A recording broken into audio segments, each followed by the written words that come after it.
The roar hit first. A guttural scream ripping across the quiet morning, like a spoiled tyrant throwing another tantrum. I didn't flinch. I didn't move. I already knew who was behind the wheel before the Lamborghini even burst into view. Breen Sutton, the HOA president's spoiled son. A trust fund parasite who treated the whole neighborhood like his private playground. He launched that engine across my lawn again, carving deep ruts like he was branding my property with his entitlement. Dirt sprayed, grass lifted, my porch trembled under the violence of the trespassing violation. But I didn't blink. I set my coffee down and watched the destruction with the same calm I'd used to study a rattlesnake. Quiet, steady, dangerous. And before we go any further, drop a comment. Where are you watching from right now? Because what you're about to hear will make your blood boil. Breen didn't know what waited beneath the soil. He didn't know the trench wasn't just a line in the dirt. It was a trap, a consequence, a lesson. And he was seconds away from meeting it. But that's not even the half of it. Everyone in this neighborhood pretends everything is perfect. Identical houses, identical fences, identical rules shoved down our throats by the HOA cult. They love their neat lawns and matching mailboxes. They love acting like order means harmony. But a house is not a home because of rules. A house becomes a home because of who you build it with. For me, that was Sarah, my wife, my partner, my anchor. We poured the driveway together. We planted the trees. We turned every corner of this lot into something that belonged to us. She's gone now, but when the mornings are quiet, I swear I still hear her laugh in the wind. This land is not just dirt. It's memory. It's love. It's the last piece of her I have left. So when Breen tore across it, day after day, ripping through the yard like it belonged to him, he wasn't just destroying grass. He was stepping on her legacy. And that's when everything began to shift. The first time he did it, I let it go. Maybe he was in a hurry. Maybe he wasn't paying attention. But then it happened again, and again. Every morning, without fail, the roar of that engine sliced through the quiet, and the same spoiled face shot across my lawn like he was daring me to stop him. I stepped outside each time, studying the fresh gouges in the ground, each one deeper than the last. Each one a reminder that this wasn't an accident. This was escalation. This was dominance. This was a 23-year-old who believed money excused everything. You ever deal with someone like that? Someone raised to think consequences don't apply to them? Someone who mistakes silence for weakness? That was Breen. I tried being reasonable. I walked to the Sutton house and knocked on the door. He opened it wearing a tank top like he had just rolled out of bed, eyes half open, looking at me like I had interrupted his royal nap. I pointed at the ruts. I kept my voice level. I asked him calmly to stop using my lawn as his shortcut. He shrugged. "It's just grass, man. It'll grow back." That was his answer. Not even an attempt at respect. Not even a moment of acknowledgement. Just entitlement dripping off his voice like oil. But here's where everything blew apart. Because he didn't just ignore me. He escalated. The next morning, he tore across the lawn harder than before, spinning his wheels, ripping out whole patches of grass, leaving trenches like bite marks in the earth. And as soon as he was gone, I stood on my porch, staring at the destruction, something cold sliding into place inside me. It wasn't anger. Anger is hot. This was ice. This was focus. This was that moment when your patience stops being a virtue and becomes a weapon. He had no idea he'd just woken the part of me that doesn't flinch, doesn't bend, doesn't forget. The HOA didn't care. Why would they? His mother, Delene Sutton, ran the entire operation, a surveillance creep dressed up as a neighborhood leader. She ignored every complaint, every message, every photo of the damage. She hid behind sugary smiles and phrases like, "Boys will be boys." No, boys will be corrected. Parasites will be dealt with. Abusers of authority will be exposed. She thought her title made her untouchable. She thought silence meant surrender. She thought wrong. By the fourth morning, Breen wasn't just cutting through to the yard. He was performing. The Lamborghini whipped sideways as he made a full donut in the center of my lawn, flinging dirt in every direction. I stepped out onto the porch and watched him like a man watches a fire he already knows he's going to put out. Slow, calm, ready. That was the moment everything snapped into alignment. He wanted escalation, he'd get escalation, and he would never forget it. I walked into the garage and pulled out the notebook I hadn't used since I stopped taking commission jobs. I measured every rut, recorded every date, every time, every angle. I turned my lawn into a crime scene file. I documented the violation with precision. And then I dug. Not wildly, not angrily, with intention, with purpose, with mastery. A trench designed to catch exactly one kind of idiot. The kind who thinks he owns the world. And as I shoveled the final mound of dirt aside, I knew the next time his tires hit that line, he'd feel the earth answer back. The next morning, I stood on the porch at 6:43 a.m. Camera ready, breath steady. The roar came right on schedule. The Lamborghini shot down the road, swerved and aimed straight for the lawn like he always did. He hit the trench, and the ground swallowed the front end of the car. Metal screamed. The undercarriage ripped. Breen's face twisted into panic as the car lurched violently and stuck, tires spinning helplessly in place. I stepped forward, the sun rising behind me, and for the first time since all this began, I smiled. Controlled. Quiet. Dead calm. And that's where this story really begins. I didn't always live like this, waiting on porches, documenting violations, preparing traps for entitled HOA royalty. There was a time when this neighborhood meant peace, when the sound of wind through the trees mattered more than the sound of engines. When Sarah and I would wake up early, step onto the porch with 2 cups of coffee, and marvel at what we built. Those were the days that made this land sacred. That's why the damage stung so deeply. It wasn't the grass. It was the memory, the history, the life woven into every inch of soil. Sarah and I chose this neighborhood because it was supposed to be stable, quiet, a place where people respected boundaries, a place where an HOA existed not to terrorize homeowners but to protect the quality of the community. We believed that. We believed the rules meant fairness. We believed the board cared about order. But the HOA we imagined died the moment Delene Sutton became president. She didn't run the HOA. She controlled it.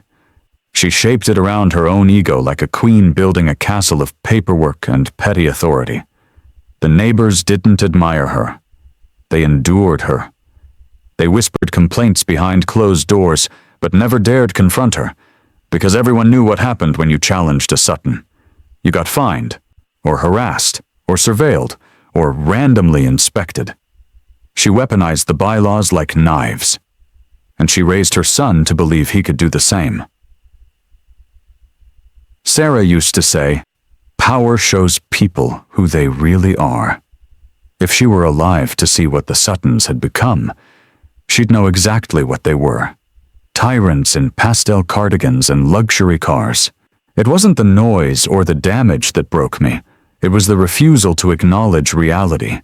The way Delene smiled, like everything was fine. The way Breen acted like the street belonged to him. The way the HOA structure bent around their whims and crushed anyone who got in their way. And the way the neighbors were too afraid to speak out. But grief does something to a man. It strips him down to what matters. And what mattered to me was this land and the memory of the woman who made it home. Breen wasn't entitled to one blade of grass on this property, not 1 inch of soil, not one moment of disrespect. And Delaney wasn't entitled to twist the rules to protect him. Not forever. The more they pushed, the clearer everything became. I wasn't powerless. I wasn't cornered. I wasn't alone. I had the law. I had the deed. I had evidence. And I had resolve they couldn't even begin to comprehend. That's the thing about quiet men. They don't need noise to deliver consequences. They just need time. And Breen's time had just run out. The HOA in our neighborhood wasn't a committee. It was a cult with a queen, and her name was Delaney Sutton. Every rule ran through her. Every violation letter echoed her voice. Every petty fine carried her signature. She didn't care about community. She cared about control. She built a board of clipboard parasites who followed her like obedient shadows, ready to pounce on anyone who didn't bow to her authority. You could get fined for a mailbox shade that she didn't prefer. You could get flagged for a garden ornament she didn't find tasteful. But her son, her heir, the boy who tore through the yards with a supercar like he was auditioning for a demolition derby, he was untouchable. And that abuse of authority turned our neighborhood into a territory where fear replaced fairness. It didn't happen overnight. It happened in small steps. A neighbor fined for a cracked flower pot. Another fined for leaving a trash bin out for an extra hour. Another penalized for planting the wrong variety of hydrangeas. People were exhausted. People were scared. People were desperate not to cross the Sutton family. And Breen knew it. He soaked in that power like a sponge, swaggering through the streets like the entire HOA existed to cushion him from consequences. That's the problem with entitlement. It metastasizes, it grows, it spreads until it becomes a personality. And Breen's entire identity was built around the belief that rules didn't exist for him. Delaney trained him well. She raised him to believe the world was a place where problems disappeared if you ignored them long enough and smirked at anyone who tried to hold you accountable. But that illusion only works until reality hits. And the first crack in their kingdom came the morning Breen spun a full donut in my yard. That wasn't carelessness. That was declaration. He wanted me to see it. He wanted me to hear it. He wanted me to know the HOA president's son could tear apart my property and laugh while doing it. I didn't yell. I didn't chase him. I just watched the spiral of dirt spray into the air and settle across the grass Sarah and I planted together. That was my line. The HOA could ignore the complaints. The neighbors could look away. But I would not let a king without a crown torch the one place I had left. I started documenting everything. Dates, times, measurements, angles, damage depth, tire width. I treated every violation like evidence. And that was when the Sutton's empire of petty authority began to rot. Because once you start measuring truth, lies stop working. And the Suttons had nothing but lies. The first real shift happened when I studied the HOA covenants again. The same ones Delaney pretended didn't apply to her son. The same ones she wielded like clubs against everyone else. They were clear as day. No trespassing across private property. No damage to lawns or structures. No reckless operation of vehicles within the neighborhood. No exceptions. No loopholes. No Sutton clause protecting golden children. The HOA rules she weaponized against everyone else had finally become my weapon against her. And as I stood in my garage flipping through those pages, I felt something settle inside me. Calm. Steady. Final. They had built their power on selective enforcement. But once enforcement became universal, their kingdom would crumble. All I had to do was keep watching, keep recording, keep preparing for the moment when evidence met impact. And that moment was coming faster than either of them realized. The next morning, I stood at the porch railing with my camera ready, the air still cool with dawn. I knew exactly when the Lamborghini would come. The parasite had a schedule so predictable you could set clocks by it. At 6:43 a.m., the roar shattered the quiet again. The car shot down the street and veered straight toward my lawn like it owned the ground beneath its tires. I hit record. Every second captured. Every violation stored. Every frame saved. Breen didn't even attempt to hide his grin as he cut across the grass. It was the smile of someone who believed consequences were fictional. But that belief was about to die. I backed up the footage 3 ways: cloud, hard drive, flash drive. I wasn't leaving anything to chance. This wasn't documentation, this was ammunition. The next move was the letter. Not an email, not a voicemail, a certified, formally documented letter addressed to Mr. Sutton. Straightforward, precise, irrefutable. I laid out every incident, every photograph, every measurement, every timestamp. I didn't mention emotion. I didn't mention frustration. I didn't mention Sarah. I stuck to facts. Facts are unforgiving. Facts are weapons. Facts are the one thing the Sutton family couldn't twist. At the post office, the clerk looked at the address and raised an eyebrow, a faint smirk tugging at her lip. Sutton's, huh? She stamped it. I walked out with a receipt, a tracking number, and the full weight of inevitability settling on my shoulders. The letter was received the next day. Signed for, logged, official, documented. But predictably, arrogantly, stupidly, Breen didn't stop. The following morning he cut across the lawn again, faster, more aggressively, as though he wanted to punish me for trying to hold him accountable. I recorded that too. Calm, silent, focused. The Suttons were digging their own grave. I was just holding the flashlight. That afternoon, I called the HOA office. Voicemail. I left a precise message covering the violations, the evidence, and the request for a formal agenda placement at the next board meeting. 3 hours later, my phone rang. Delina. Sweet voice. Fake warmth. Poison wrapped in polite vocabulary. I think we should discuss this in person, she cooed. Of course she wanted it private. Of course she wanted to manipulate the situation without witnesses. She wanted to gaslight, to minimize, to reframe. But she didn't know I wasn't operating in her world anymore. I had shifted into mine, and mine was built on proof. The next morning was the tipping point. The Lamborghini tore across my lawn again, wheels screeching, engine screaming. Breen spun them hard, kicking up dirt as if he were trying to tattoo the earth with disrespect. And then he hit the trench. It wasn't subtle. It wasn't quiet. It was a violent, metal-twisting, ego-shattering collision with reality. The front end dropped. The car slammed. The undercarriage scraped with a painful scream. Breen's face contorted into panic as the Lamborghini jolted to a stop. He tried reversing. The tires spun. He tried accelerating. The car sank deeper.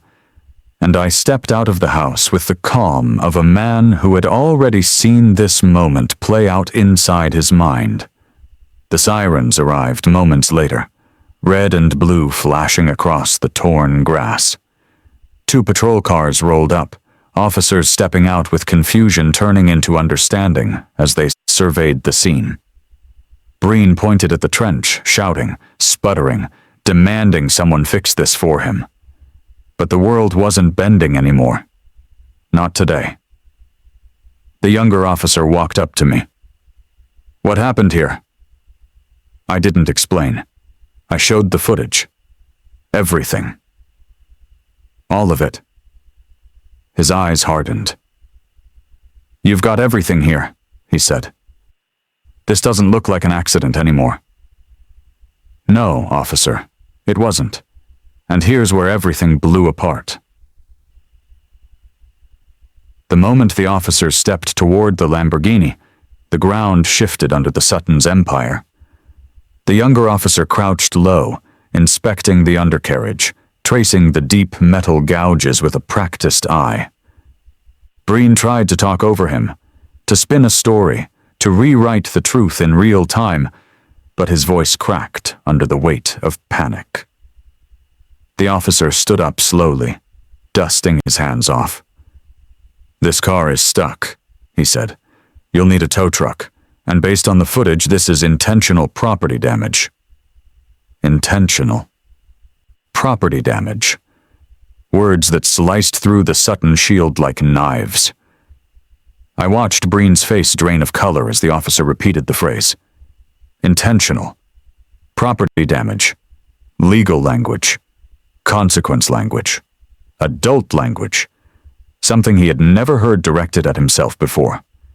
And then the Queen arrived.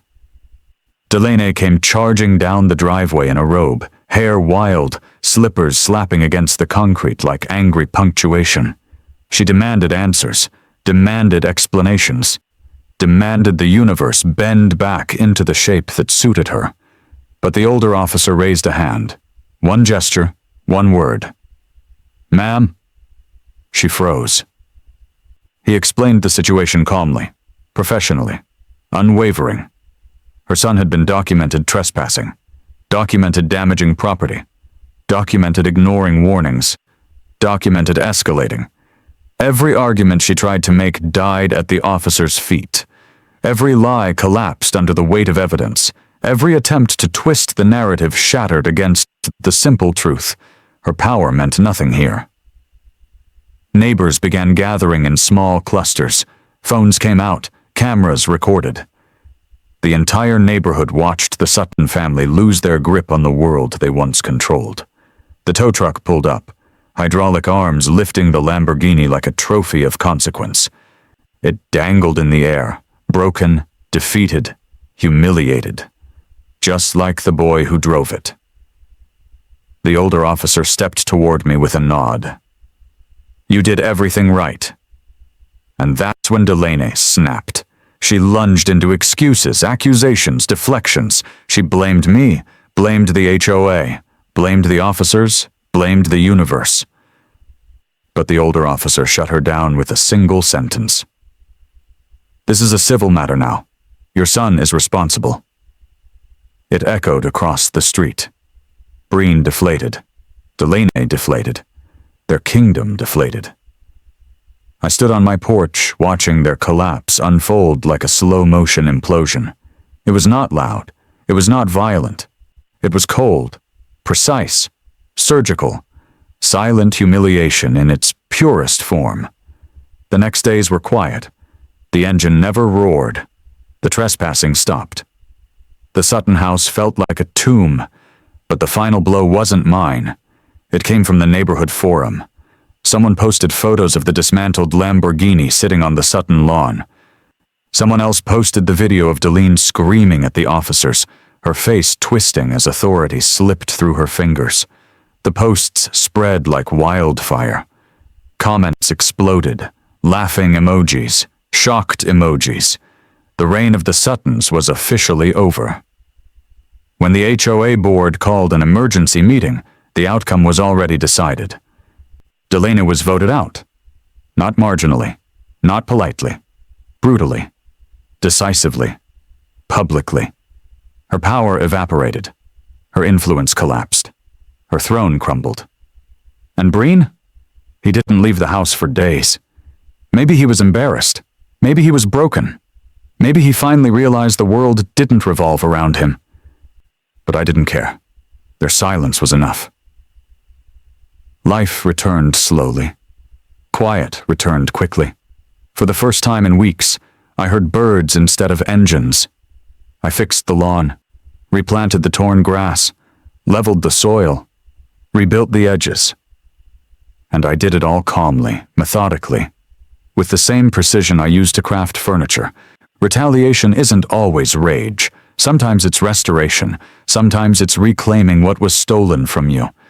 The new HOA board reviewed my evidence file, every picture, every video, every timestamp, and enforced the rules exactly as they were written.